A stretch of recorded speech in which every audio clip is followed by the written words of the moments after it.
I'm Nisha DeGaring. And I'm Doug Jessup. Family Heritage Stories exist to give you ideas and examples of stories from the past to help shape the future. It could be anything like a recipe from Grandma or a vacation location where your ancestors came from.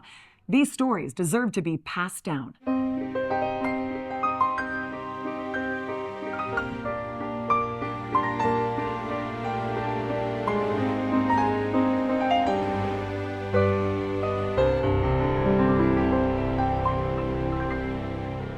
Welcome to Family Heritage Stories, where we talk about what makes us who we are. Things like traditions, values, and culture. How are these things passed down from generation to generation? Through deeds, through words, through stories. What does a hero mean to you? To me, it's ordinary people doing extraordinary things. It's time for Hero Salute Stories.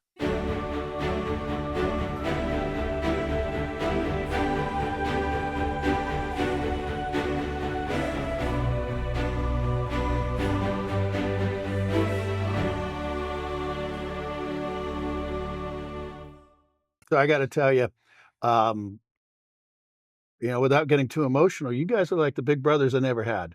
So remind people what dust off was. Well, dust off was the call sign for medical evacuation helicopters without guns. We flew in sort of like life flight does. You fly in. We haven't got any guns. They're still shooting. Hot LZ. It could be raining. It could be a hoist mission. It could be for U.S., for Vietnamese, for pregnant mama sons, or just civilian employees, and fly them to a hospital so they can receive definitive care within the first 30 minutes of getting hurt. What's something that you want people to remember about you, your brothers, and the 159th? I think that the most important, and brotherhood is thrown around an awful lot ever since a band of brothers. Right. But everybody was a band of brothers. If you were infantry and you had to go out on that patrol with 5 or 6 other guys, they were your brothers. If you were lurched with 4 guys, they were your brothers. So I think it was the fact that we bonded in that 1-year period, a 12-month period. We bonded where we're so tight that we are probably a little bit more tight with each other than we are with our own families. We know more about each other than we have told our own families. Yeah. So I would like for people to know that I did my job. You did your job well. On behalf of a thankful nation, and I am grateful for you, for your brothers. I've got to know and love you, each one of you individually, and I'm going to make a promise to you. You will not be forgotten. Thank you.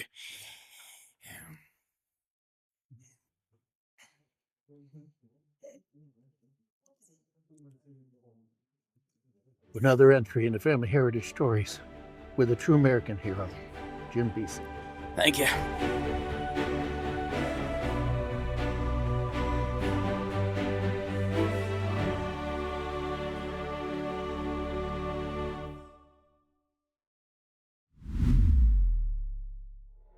Let's delve into the life and legacy of Donald Kent Deke Slayton, a pioneering figure in American aerospace history.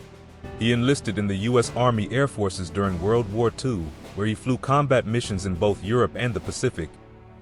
After the war, Slayton pursued a degree in aeronautical engineering and later joined the U.S. Air Force, becoming a test pilot. In 1959, Slayton was selected as one of NASA's original Mercury 7 astronauts. Although grounded due to a heart condition, he transitioned into a vital leadership role as NASA's first Chief of the Astronaut Office and Director of Flight Crew Operations, where he played a key part in crew assignments for the Gemini and Apollo missions. In 1972, Slayton was finally cleared to fly and made his long-awaited journey to space in 1975 as part of the Apollo-Soyuz test project, a historic mission that marked the first international human spaceflight. Slayton continued to contribute to NASA and the Space Shuttle program until his retirement in 1982. He passed away on June 13, 1993, leaving behind a legacy of resilience and dedication to space exploration. This film, made in 1903, recalls the first flight of this primitive biplane making aviation history. As the two brothers prepare to attempt the first catapulted takeoff, man's age-old dream of flight becomes a reality.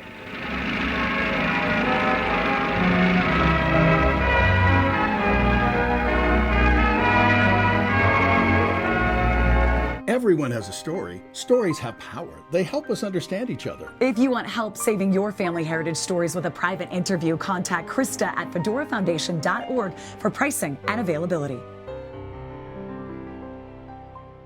I'm Maureen Cano. You're watching Family Heritage Stories, and we'll be right back. There's a special bond between grandparents and grandkids. Tell me a story about your grandma or grandpa.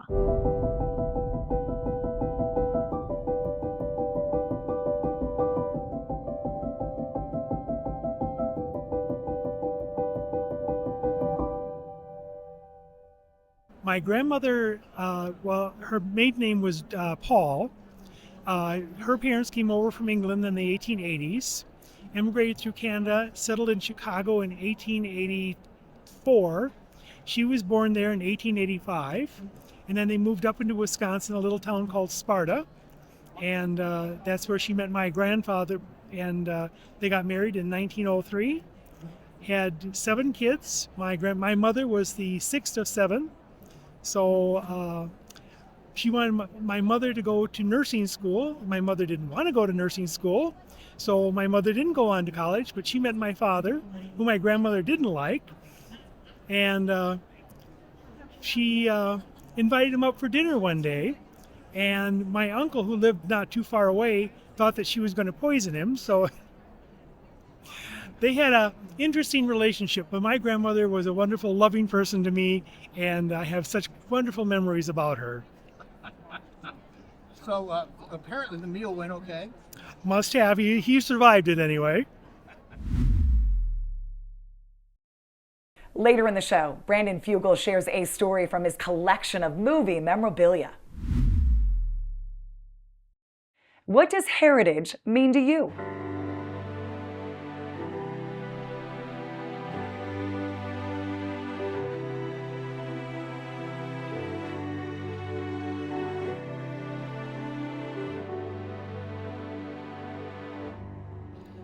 Heritage, the blessings, the skills, abilities, thoughts, DNA, the stories that are passed down from one generation to the next. The part of you that joins us all together, that's our heritage, you know. And I found a grave in a tiny town graveyard that I think was several greats' grandmothers. But we looked around trying to find signs and anything we could see. There was one little town called Beson, and I always thought people misspelled it. It should have been Mission, but no, that was actually what it was called. And in that town was a church, and it was old. And I have greats, uncles, aunts, grandparents, everything that were anybody born, christened, or married in Beson would have had it done in that little church. And above the doorway was this old stone that had been carved by Vikings. And it was 1,000 years old. And we have zero record of any Scandinavian ancestry until we went to the MyHeritage, did the DNA. My dad came back as 25% Scandinavian. So that all these pieces kind of started to fit. And one of the reasons I'm here today, the very first class I took was getting into Scandinavian ancestry, because this is a whole new world for us. You're watching Family Heritage Stories with me and my grandpa. We'll be right back. Welcome to Travel Wisconsin's Dream Draft Experience.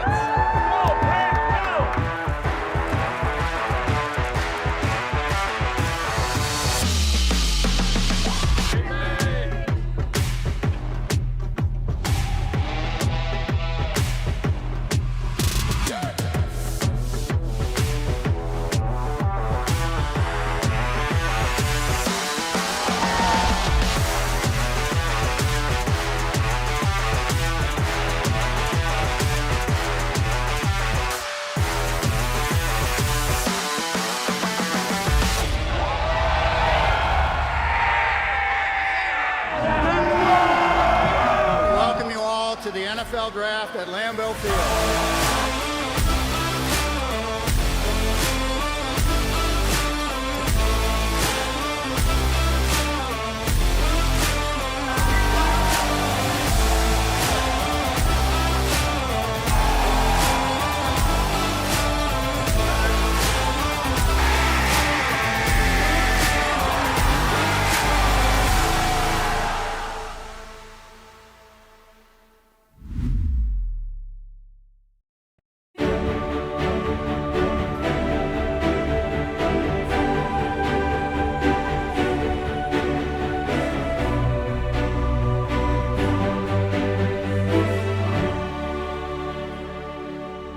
So now, Manuel, I know that you're a veteran. So number one, thank you very much for your service. And I also understand that you were the first person in your family to graduate from college. So well done. And it was paid by the wonderful world of the GI Bill. Correct. So what did you do after that? So it was interesting. I was fortunate enough, as soon as I graduated from college, first of all, let me back up a little bit because it was while I was in college because even though I knew I wanted to go to college and I was enjoying it, I didn't know what I wanted to major in. Oh, yeah. Well, this opportunity came up to serve on an internship at the University of Utah with the Hinckley Institute, where I served for 2 years, both taking classes and internships at the legislature, on campaigns, and public service. So that really got me even more interested in the whole world of political science. So when I graduated, I went to work for this organization called SOCIO, Spanish-speaking organization for Community Integrity and Opportunity. And I worked with this program called the Mexican-American Corrections Program, which basically helped inmates at the state prison transition back into society. Okay. So I was able to, again, pretty involved with that. And then something incredible happened. The Mexican government, they discovered this huge reserve of oil off the Caribbean. And with that came extra revenue. Well, some Latino leaders from the U.S. met with the president of Mexico, and basically the president of Mexico asked, what can we do for you? And their answer was scholarships. Oh. So the Mexican government for the next 5 years provided 50 Chicanos, Mexican-American students from the universities here in the United States to go study and do graduate work in Mexico. Half of them had to be medical students. The other half were in the social sciences, as I was. And leaving there, I became even more interested in politics because, as you know, living in another country, you get to see your country from totally different perspective. Oh, yeah. From a totally different perspective. So, Manuel, you came home from Vietnam, and you had these internships, and you ended up in Mexico. Pretty dang cool. What did you do while you were in Mexico that kind of surprised you that you're going, okay, this is something I didn't expect? Well, first of all, the classes, which was, I thought I knew Spanish until I went to college in Mexico and had to take that academic Spanish, right? Wow. And, but it was that, but it's also the exposure I received because we were also, as part of the institute that we would belong to as part of that scholarship, they wanted us to get involved in various things in the communities, and which we did. And, so we were able to meet with various organizations that were either some rebel groups, for example, but other more conservative groups. So a variety of groups, from the PLO to the Sandinistas to the people of that nature, right? And that just and at the same time, I'm reading Newsweek and Time magazine, and I'm getting a whole different story. Oh yeah, what's really going on, or what is, and so that tells me one thing is that we can't believe everything we read. So that then got me thinking, if I'm going to do this, I need to do the research. I need to find out for myself, which I did. And thus I became, applied for and received a job at the community college in northern New Mexico, taught political science there, came to Utah and taught at the Salt Lake Community College political science for about a total of 15 years. Wow. And so, and at the same time, I was very involved with the Latino community here in Utah. Well, I was at the University of Utah in the 70s. We founded the Chicano Scholarship Fund that has provided hundreds and hundreds of Latino students with scholarships to attend the university. And then I also helped found the Utah Coalition of La Raza, which was at the time the largest Latino advocacy organization in the state. And that is still around. And I've been fortunate because I've received several awards. The two I'm most proud of are the Cesar Chavez Peace and Justice Award, Lifetime Achievement Award, and also the Martin Luther King Drum Major Award. And so I've been very blessed, not only with family, and I've never done it for the recognition, but I've done it, but it has given me a satisfaction to know that I'm making a difference. And this is what I want to be able to pass on to my family. How does Manuel want to leave your mark? Better than when I found it. That is my goal, is just to leave this place a little bit better, more educated, hopefully healthier. With another entry in Family Heritage Stories and Manuel Romero, I'm Doug Jessup. We'll be right back. My name is Chester Hilton, and you are watching Family Heritage Stories.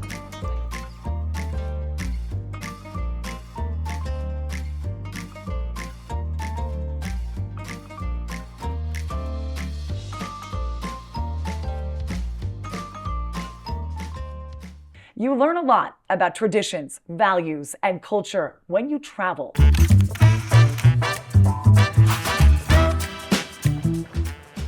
You probably know it as a bicycling hub, but did you know that Sparta is home to 5 bridges that were hand-built by a team of volunteers? Did you know it's the only place in Wisconsin where you can see a real moon rock? Or that it's a top producer for giant fiberglass roadside attractions?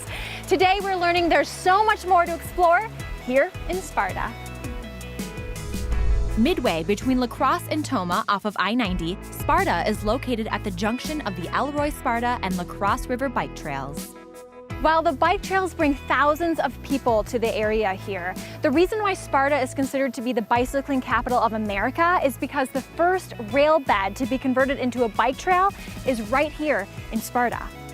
It was purchased in 1965. The Chicago Northwestern Railroad was going to abandon the stretch of railroad grade from Sparta to Elroy.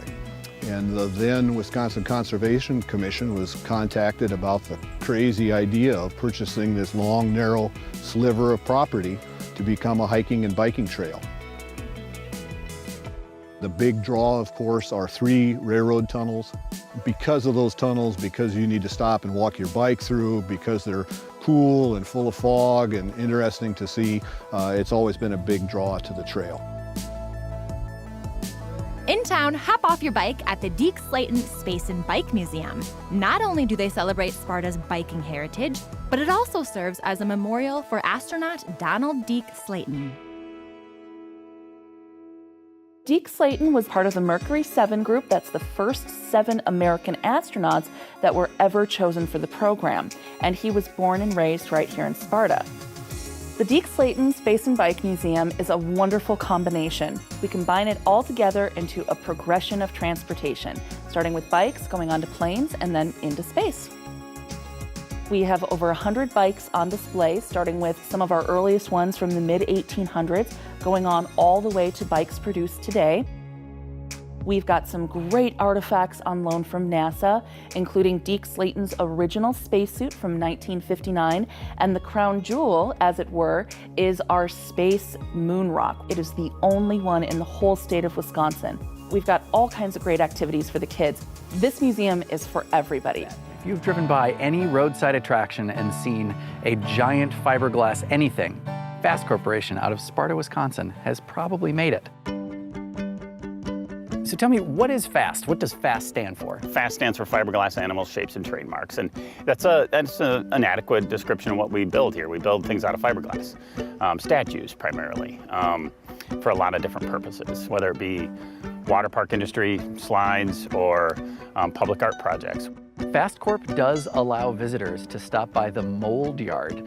And I know that mold yard might sound a little odd to you. And guess what? It is. It's a yard filled with molds that they use to make 20-foot long walleye and a 10-foot tall buffalo. And there's Paul Bunyan. It's really a unique space.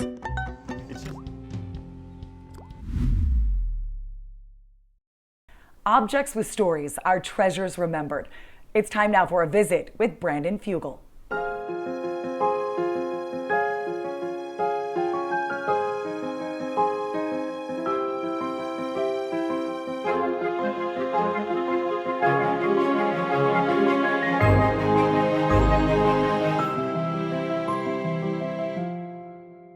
With me today, Brandon Fugel. Okay, Brandon, we got these funky looking little claws, and I think there's a story. What is it? Yeah, these are the actual adamantium claws worn by Hugh Jackman as the character Wolverine in X-Men Origins Wolverine.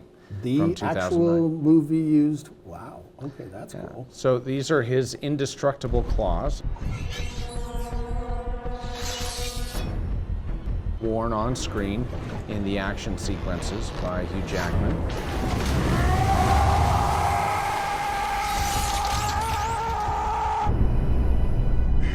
We also have the dog tag that on one side says Logan, which is his real name, and then the other side is Wolverine. And you also have the meteorite that contains the indestructible extraterrestrial alloy that is adamantium. We're about to begin bonding adamantium to weapon exoskeleton, where they essentially process the ore. It's a great piece of cinematic history. Wolverine is really the iconic Marvel character for a lot of people, and it's such a treasured piece of movie history. The holding company that I set up to acquire the infamous Skinwalker Ranch in the Uinta Basin is none other than adamantium real estate, which in other words is translated as indestructible. Everyone has a story. And sometimes those stories are told through music.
lots of ideas how you can change the world. Some people think you should just complain about it.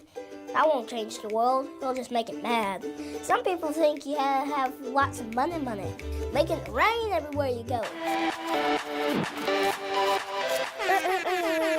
Holla for $1. Some people think you have to be really loud and yell a lot. It's like with a bullhorn shouting, "Hey you, yeah you, do it my way right now, you heard?" Other people choose to just make fun of everything. That's dumb, everyone's dumb. It's easier to make fun of stuff, but it's cooler to make stuff. Some people think changing the world can only be done by the smartest person in the world. Just put them in a room, let them figure it out. The solution of world hunger? Food. Wow, that was so amazing. Some people see the bad in the world and they just decide to ignore it, but that won't help anything. Some people think you have to be really famous and super cool. In fact, lots of people think you have to be really powerful to make a difference, like being mayor or senator or president. But the truth is, a title doesn't make you more important. The world is changed by you.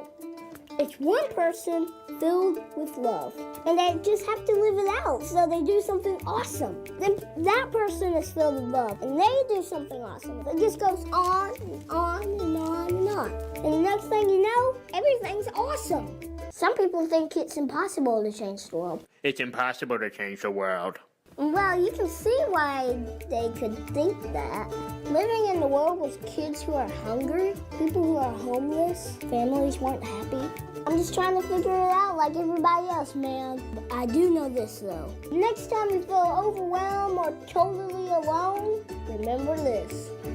Things don't have to be the way they are. The world is changed by ordinary people. Little people living out big love. And that's what gives the world a reason to dance.